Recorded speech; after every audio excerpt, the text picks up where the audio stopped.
This is your USMNT Abroad weekend update from January 9th to January 11th of 2026. Hello. If you're new here, I'm Filippo, and welcome to Tactical Manager TV. And welcome to the US Men's National Team Abroad series, where every single Monday we update you on how the Yanks did abroad over the weekend.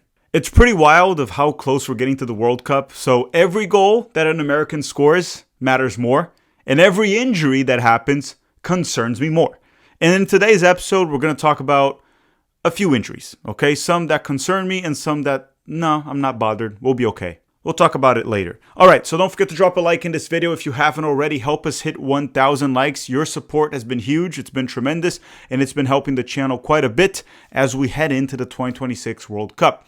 And don't forget to let me know in the comment section down below, who is your USMNT Abroad player of the weekend? At the very end of this episode, I'll let you know mine. So why don't we play the intro and start the episode?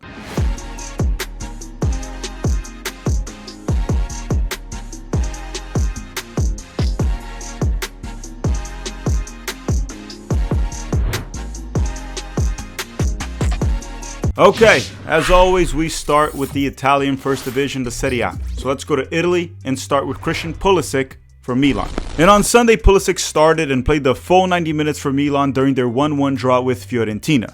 And this was a bit of a weird game for Christian Pulisic. And the reason for that is I think he was very, very good. But at the same time, he's a big reason why Milan didn't win this game. But again, I thought he was quite good. He was aggressive on the ball, taking on defenders, combining well, drawing fouls, helping on defense. He was essentially Milan's offense. Look, as I said before, he had a very good game in my opinion, but I also mentioned that he's a big reason why Milan did not get the win, because he was quite wasteful. Pulisic wasted 2 big chances, and to be honest, he should have converted both, or to the very least, scored one of them. The first one was an incredible combination play with Fulcre, a very good give and go, and Pulisic showed again great ability in tight spaces and combination play. He blew by the goalkeeper on a 1v1, but then he put himself in a very bad angle to finish, and he hit the side of the net. Now the second one was another great combination play with Fulcre.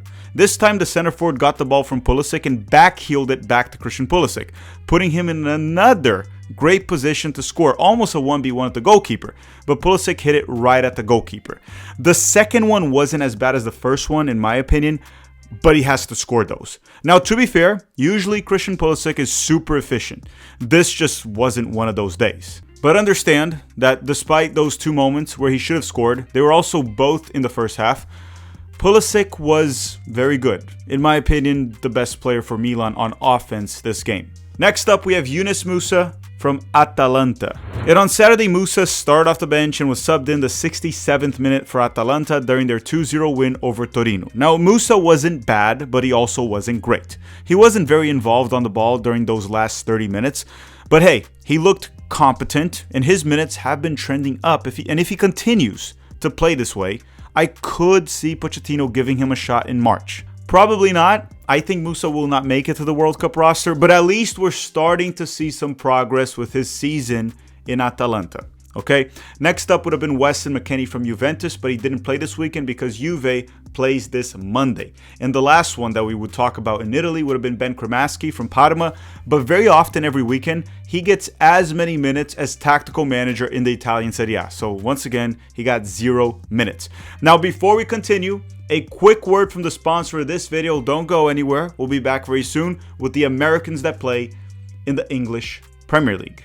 We'll be back in roughly 69 seconds. Nice. And this video is brought to you by Kalshi. Kalshi is the first federally regulated exchange platform for trading on real-world events like sports, crypto, elections, and even the weather. It's the #1 predictions market in the United States of America, and it's legal on all 50 states, and you can play as long as you're 18 and older. So how does it work? On Kalshi, users buy and sell yes or no event contracts based on what they think will happen. Contracts can cost anywhere from 10 cents to $1, and the closer the price is to $1, the more likely the market thinks the event will happen. When the event ends, the contracts that are correctly predicted, they'll settle at $1. So if you buy a contract for 45 cents and you're right, you'll more than double your money. Now, if you're wrong, it'll settle at $0 and you lose your money. So always trade with responsibility. please. And right now, looking at their World Cup predictions market, you can clearly see that everyone thinks that Spain are the favorites to win the World Cup, followed by France, England, and honestly, even Brazil and Argentina are there, even though I don't think they're the favorites. And then you got Germany, Portugal, and the United States barely has a shot. With Kalshi, real people put their knowledge, research, and instincts to work, which makes these markets surprisingly good at revealing what people truly think will happen. And honestly, a more accurate representation of future outcomes. Head to the link in the description of this video, which is kalshi.com/tacticalmanagertv, and get $20 when you trade 100. The link is in the description. Once again, thank you very much, Kalshi, for partnering up with Tactical Manager. All right, we're back. Welcome back. Hopefully you stayed and you dropped a like in the video already. Now let's talk about the Americans that play in England in the English Premier League. However, this weekend, the games were for the FA Cup. The first one that we're going to talk about is Chris Richards from Crystal Palace. And on Saturday, Richards started and played the full 90 minutes for Crystal Palace during their 2-1 loss to Macclesfield in the FA Cup. Crystal Palace lost to a team from the 6th division of England. I'm sorry, there are no excuses and there's no way to cope with this, right, if you're a Crystal Palace fan. And I've seen some incredible coping lately. If you haven't noticed, after the Stranger Things finale, like, the fans were making up theories just to believe that there was still one more episode because of how bad the last episode was. That was some insane level of coping. But if you're a Crystal Palace fan, I don't even know how you cope with this. This is literally an amateur team defeating a Premier League team. As for Chris Richards, he had some fault in the first goal. I felt like he could have won the header and clear it, but it wasn't really his guy that scored, so it's not totally on him. It's actually mostly not on him. Now, the second goal was mostly on Chris Richards. He almost conceded a penalty kick after 2 poor clearances. Then Crystal Palace's defense was a complete mess, and ultimately it ended up with the guy that Chris Richards was marking scoring the second goal. And FootMob actually gave Richards a very high rating because he won most of his duels. He was busy on the ball and on defense, but I'm sorry. This was not a good performance. And I love FootMob. It's a great app and I use it quite a bit. But always take their ratings with a grain of salt, as I always say here at the channel. Next up, we have Anthony Robinson from Fulham and Aidan Morris from Middlesbrough because they clashed over the weekend in the FA Cup. And on Saturday, A-Rob started off the bench and was subbed in the 66th minute for Fulham during their 3-1 win over Middlesbrough in the FA Cup. And I thought A-Rob was quite good in this game. He looked sharp on defense. No one could blow by him. And he almost scored a goal. Maybe he could have done better with his finish, but he did hit the target. And again, he's not a forward. He also almost got an assist where he stole the ball on defense, dribbled from end to end, and hit a wonderful cross for Raul Jimenez. Unfortunately, Raul was like 1 inch away from hitting the ball. That's why 1 or 2 inches matters quite a bit. Yes, it does. And Anthony Robinson was very good. Regardless of not getting any goal contributions, he was great during those limited minutes that he played. He helped Fulham get the 3-1 win. As for Aidan Morris, he started and played the full 90 minutes for Middlesbrough. I thought he was okay. Aidan played his role in the midfield. He defended well, counter-pressed, and he connected pretty much all of his passes. Then obviously we would have talked about Tyler Adams, but he's still recovering from his MCL injury, his knee injury, and he's expected to be back in March. So he won't be in the USMNT camp in March, but he should be fine for the 2026 World Cup. After that, we have Brendan Aronson from Leeds and Ajiman from Derby County because they clashed over the weekend in the FA Cup. Now this mid-off, I did not watch it, okay, just to make that clear. There were a lot of games going on Sunday morning and I missed this one. And personally, I don't think I missed much because on Sunday, Aronson started off the bench and he was subbed in the 89th minute for Leeds during their 3-1 win over Derby County. I don't even know why they subbed him in. They might as well just rested him. Now, Ajiman came off the bench for Derby around the 73rd minute when they were already down 2-1. And based on the stats, Ajiman barely touched the ball. He had 5 touches in over 20 minutes played, actually. He played roughly 20 minutes, and he only touched the ball 5 times. He only had 1 pass also. And that's all for the Americans in England. And if you haven't already, don't forget to drop a like in this video and that random comment to boost us in the YouTube algorithm. Next up, we have the Americans in the Bundesliga. All right, and the first American that we're going to talk about in Germany is Malik Tillman from Leverkusen. And on Saturday, Tillman started and played the full 90 minutes for Leverkusen during their 4-1 loss to Stuttgart. So they were actually a disaster in the first half. They were down 4-0 at halftime. Now, Tillman wasn't perfect, but he was far from being the problem. He created a good chance for Leverkusen in the first half that could have very well been an assist, and he also drew the penalty kick that was the only goal that they scored in this game. His job is to create, help them score goals, and he mostly did it. So he wasn't the problem, but that first half from Leverkusen, that was the problem, and that was the disaster. Next up, we have Joe Scally and Gio Reyna from Borussia Mönchengladbach and Noah Kai Banks from Augsburg, because Gladbach and Augsburg clashed over the weekend. And on Sunday, Joe Scally started and played 85 minutes for Gladbach during their 4-0 win over Augsburg. Now, Scally scored the first goal of this game off a rebound from close range from his own shot after a low cross found him in the box. Scally also got the hockey assist for their fourth goal in this game. As for Gio Reyna, he was subbed in the final 5 minutes or so when they were already up 4-0. So yes, he got garbage minutes. And I know when it comes to the US men's national team, he performs. But Gio Reyna's club career is as frustrating as it gets. 6 months into the Gladbach season, and he still isn't a locked-in starter for them. Actually, I don't even think he's actually a starter for them. He started the past 4 games because of injuries. But not just that. He can't even get meaningful minutes when they're up 4-0 at home. He literally played 5 minutes. And I said that on X, Twitter, whatever the kids call it these days. And there were some people saying, well, if you're trying to hold on to a lead, you don't sub in Gio Reyna. Brother, it's 4-0 at home. Are you really worried about holding a lead? You're fine. Give him 30 minutes. That's when they scored, I believe, the 4th goal. It was like the 61st minute or so. I'm sorry. I'm just frustrated. Now, Noah Kai Banks, he started for Augsburg and played the full 90 minutes for them during this 4-0 loss, which is not good.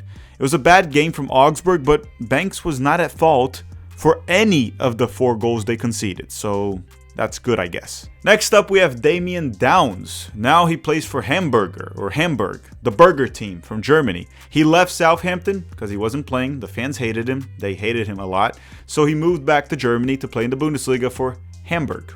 Or Hamburger, or Burger, whatever you guys want to call it. And he made his debut this weekend. He actually started for them right away, and it was terrible. He barely touched the ball throughout the game. It was a debut to forget. Now, mind you, he hasn't played in a while, so I'll cut him some slack, and it's good that he's starting right away, but it was not a good debut. Now, one player that is back from injury in Germany is Kevin Paredes. He was back for Wolfsburg, and he came off the bench as they faced Bayern over the weekend. So that's good news. The bad news is Wolfsburg lost to Bayern 8-1. Next up would have been Johnny Cardoso that plays in La Liga in Spain, but Atletico Madrid had no games this weekend. They played the Supercopa Española, or the Super Cup of Spain, on Thursday. They played the semifinals. They lost to Real Madrid. If they had won, they would have played Barcelona on Sunday. They didn't, so it was Real Madrid and Barcelona, which I believe Barcelona defeated Real Madrid 3-2. So Johnny didn't play over the weekend. I think on Tuesday they have a Copa del Rey game, and maybe he'll start. So let's go to France and talk about the Americans that play there. And this weekend they didn't have Liga. They had the French Cup. And I'm just going to be blatantly honest with you. I watch a lot of games over the weekend, but I do not watch French Cup games. No one watches French Cup games. Not even the French watch French Cup games. So I will report on what happened, but I did not watch any of these games. Okay? And don't lie to me. Neither did you. So let's start with Balogun.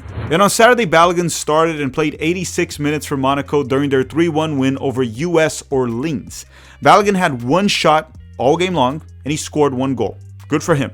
But this was against a 3rd division team in France, so I would say that's the bare minimum.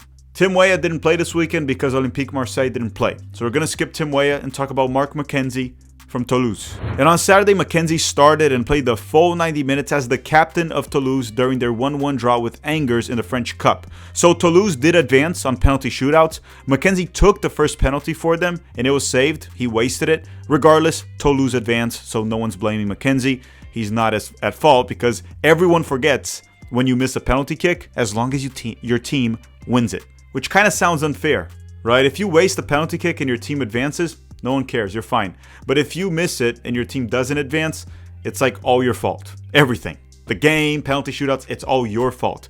Last but not least, we had Tanner Tessman from Lyon. And on Sunday, Tessman started and played the full 90 minutes for Lyon during their 2-1 win over Lille in the French Cup. Now, unfortunately, my Tessman agenda as a center back is kind of collapsing for now. Usually I get the last laugh, but right now it is collapsing because he played as a midfielder. Time to leave France and go to the Netherlands to talk about the Americans in the Eredivisie, more specifically the ones that play for PSV, Ricardo Pepi and Serginho Dest. And on Saturday, Dest and Pepi both started for PSV during their 5-1 win over Excelsior. First and foremost, Excelsior sucks. They're not a good team. They're not fun to watch. They're just terrible. I do not recommend watching Excelsior. As for Dest, he played the entire game and he was blowing by opponents for fun. He got no goal contributions, but he had a very good performance. As for Ricardo Pepi, he only played 25 minutes despite being a starter for them. He managed to score a tap-in. I mean, he always scores for PSV, so that's no surprise. But in the process, when he scored, he kind of landed awkwardly and he broke his forearm. And he has already gone through surgery and he's expected to miss 2 months due to that forearm injury. The only positive is that since it's an arm injury, not a leg injury, he should be back fully fit and without any setbacks once he returns in March. Yeah, because he's going to go through surgery. He's probably going to be jogging, biking very soon. So once he's back, there's no setbacks, right? If you have a knee injury, ankle injury, those can linger on for a while. Muscle injury, it's a broken forearm. It sucks that he's going to miss 2 months. But once he's back in March, he should be fine. And what I talked about earlier in this video is how some players are kind of timing their injuries very well, which sucks. Injuries are never good. But Tyler Adams is expected to be back in March, right, from his knee injury. And Pepi is expected to be back in March. Pepi should be fine. Once he's back, he'll be fine. It's an arm injury. Tyler Adams, it's a knee injury. However, once he's back in March, he can slowly come back. He'll have 2 months till the World Cup. So I expect both of these guys, unless they have a major setback, to be fine for the 2026 World Cup. Okay, now before we continue, don't forget to drop a like in this video if you haven't already. I'm going to go back to England real quick because we have to talk about a few Americans that play in the second division of England, but they were playing in the FA Cup this weekend. The first one being Josh Sargent from Norwich, and he didn't play for Norwich. And originally, I thought it was because Sargent was being rested because it's an FA Cup game. But then we found out that he actually texted the coach saying that he was not available. And not so long after that, I think one day after, the rumor, or not even the rumor, the report from Fabrizio Romano came out that Josh Sargent wants to move to Toronto in MLS. And Toronto made an $18 million offer for Josh Sargent to Norwich.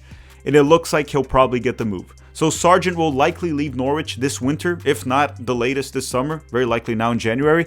And if they do buy him for $18 million, Toronto, that'll be the third biggest transfer fee in MLS history. And look, I'm kind of a fan of Josh Sargent. I root for him. But if he's the third biggest signing in terms of money, right, transfer fee in the history of your league, that's not a good thing for MLS. That's not a good look. And honestly, if Sargent goes back to MLS, so be it. And I think he will. Last but not least, we have Haji Wright from Coventry.